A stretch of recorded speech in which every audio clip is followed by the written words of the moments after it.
President Trump is in Brussels on the fourth stop of this foreign trip as president. Back at home, American voters are weighing in on his agenda. According to a new Fox News poll, 44% of voters nationwide say that the president is doing what he was elected to do, shake up Washington, while 53% say that the president's first few months in office show his agenda is coming apart.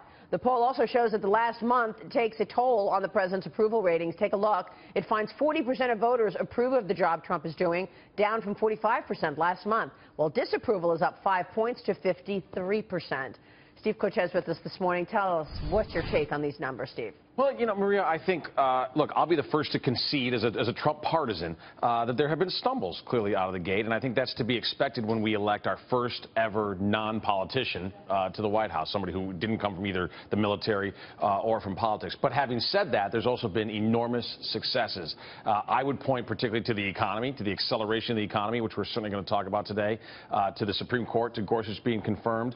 And then I would also point, and I think this is huge, to the border already being secured, or at least largely secured, mainly just by his words, which I think is pretty incredible. So there are achievements, there are some stumbles. I think what those polls indicate more than anything is that the country, and we knew this from the election, the country's incredibly divided. Why is it so divided? I think primarily it's because of slow growth. I believe once the president delivers, and I think he will, and the Congress delivers on a tax package that gets growth accelerating, I think we're going to see a lot of that division within America start to recede. I think it's a sad and bitter consequence of a decade of slow growth. Yeah, will they be able to communicate that in a tax plan, what they're trying to do with taxes, Dagan, the way that they've been able to communicate other things? You've talked about messaging a lot, and it hasn't been very good. The Republicans in the House and the Senate, their messaging when they rolled out the first Obamacare replacement bill was horrible.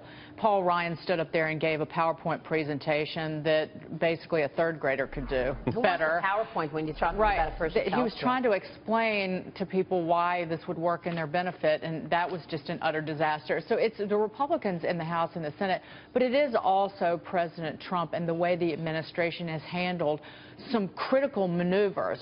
The first, I think a lot of people gave them a pass for the messiness of the travel ban when it was implemented, because it was so early in the administration. 2 weeks in. Right, it was so early in the administration.